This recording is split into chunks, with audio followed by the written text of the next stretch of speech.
Level basement parking, medical centre, reception, waiting lounge और मेरे जैसे कार्यकर्ताओं के रहने के लिए मैंने देवेंद्र जी को कहा है 3-4 कमरे भी जरूर बनाना भैया, जिससे हमारे कार्यकर्ता कार्यालय में रह पाए।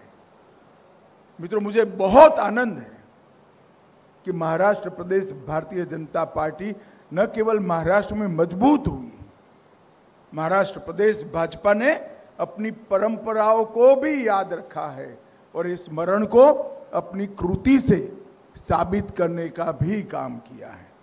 यही भूमि है जब जनसंघ के जनता पार्टी के विलय के बाद भारतीय जनता पार्टी बनी 1980 में, तब अटल जी ने कहा था अंधेरा छटेगा, कमल खिलेगा। और मित्रों, आज देखिए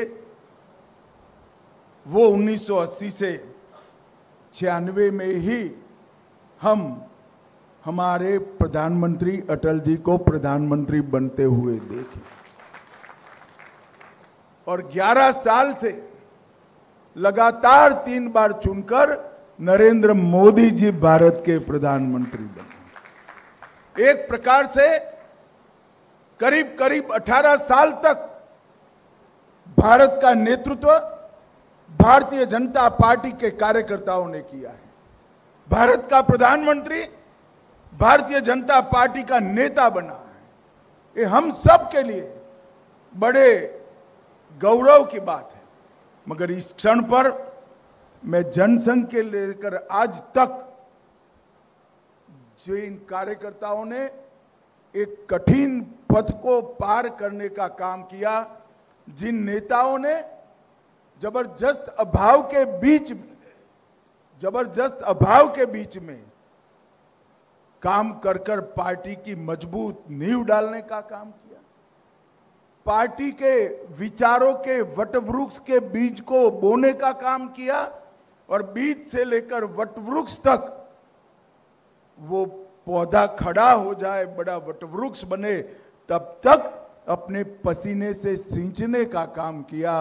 वो सभी कार्यकर्ता नेताओं को हम सब की ओर से मैं मनपूर्वक प्रणाम करना चाहता हूं। मित्रों, भारतीय जनता पार्टी मुझे भी पार्टी का अध्यक्ष बनने का मौका मिला है। आज मीडिया के लोग यहां बैठे हैं, मैं उनको बताना चाहता हूं कि भारत में एकमात्र राजनीतिक दल ऐसा है जिसका नाम भारतीय जनता पार्टी है, जहां बूथ का अध्यक्ष पार्टी का राष्ट्रीय अध्यक्ष बन सकता है और मैं उसका उदाहरण हूं। 1981 में मेरी भारतीय जनता पार्टी की यात्रा एक बूथ के अध्यक्ष से हुई थी और ये पार्टी ने मुझे ये महान पार्टी का राष्ट्रीय अध्यक्ष बनने का मौका दिया था।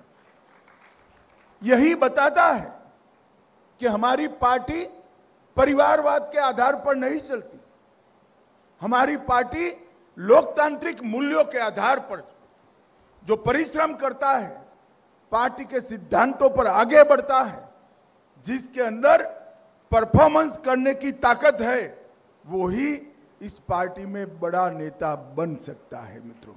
और हमने ये सिद्ध कर कर रख दिया कि परिवारवादी पार्टियों की पॉलिटिक्स इस देश में नहीं चलेगी, पॉलिटिक्स ऑफ परफॉर्मेंस ही देश का नेतृत्व आगे संभालेंगे। और मोदी जी इसका उत्कृष्ट उदाहरण है।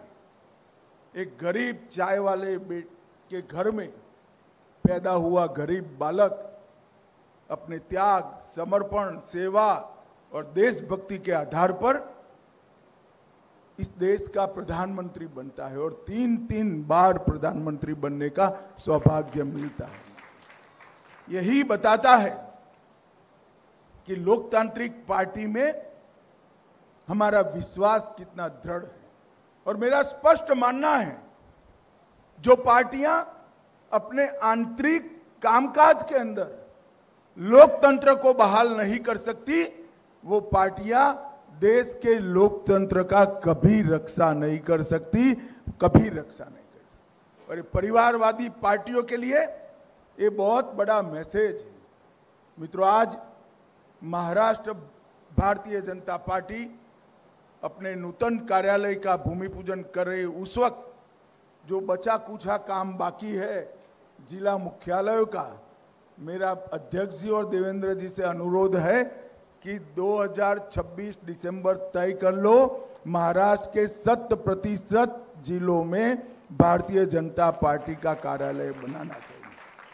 लगभग 660 संगठनात्मक जिले, मैं नॉर्थ ईस्ट के छोटे जिलों को बात कर कहता हूं, इसमें से 397 जिलों में हमारा कार्यालय हो चुका है और 90 में काम चालू है। तो लगभग देश भी 100% की दिशा में आगे बढ़ रहा है। मित्रों, यही पार्टी श्यामा प्रसाद मुखर्जी, दीनदयाल उपाध्याय जी और अनेक ऐसे बड़े वरिष्ठ नेता जिन्होंने जीवन का क्षण और शरीर का कण पार्टी के सिद्धांत और भारत माता की सेवाओं में लगाया, इन्हीं के पुण्य का फल है कि आज पंचायत से लेकर पार्लियामेंट तक भारतीय जनता पार्टी पूरे देश में फैली। देवेंद्र जी ने 2015 के चुनाव की याद दिलाई। मैं पार्टी का अध्यक्ष बना था और चुनाव आया था। हमने सम्मानपूर्वक समझौते की बात करी, मगर हुआ नहीं, समझौता टूटा। हम बहुत लंबे समय के बाद स्वतंत्र रूप से लड़े और महाराष्ट्र को पहला भारतीय जनता पार्टी का मुख्यमंत्री मिला और फिर लगातार 3 बार हम देवेंद्र जी के नेतृत्व में एनडीए महाराष्ट्र के अंदर विजयी हुआ है और देवेंद्र जी आज फिर से एक बार मुख्यमंत्री बनकर हमारे सामने। मित्रों, महाराष्ट्र में भी डबल इंजन सरकार हो गई है। आप सभी को उससे संतोष होगा, मगर मुझे इससे संतोष नहीं है। डबल इंजन सरकार नहीं चाहिए, ट्रिपल इंजन सरकार चाहिए। तहसील पंचायत, जिला पंचायत, म्युनिसिपैलिटी और म्युनिसिपल कॉरपोरेशन में भारतीय जनता पार्टी के कार्यकर्ताओं का आह्वान करना चाहता हूं कि इतने दमखम के साथ लड़िए कि विरोधियों का सुपड़ा साफ हो जाए। दूरबीन लेकर कहीं पर वो दिखाई न पड़े, इतने प्रचंड आवेग और परिश्रम के साथ इस चुनाव को हमने लड़ना भी है और जीतना भी। देश की जनता भारतीय जनता पार्टी के स्वागत के लिए तैयार है। यही बताता है, यही महाराष्ट्र में हम 2014 में 4थे नंबर की पार्टी हुआ करते थे और आज महाराष्ट्र में हम पहले नंबर की पार्टी बनकर हो गए। और ये स्थिति देश भर की, क्योंकि हम जब सत्ता में आए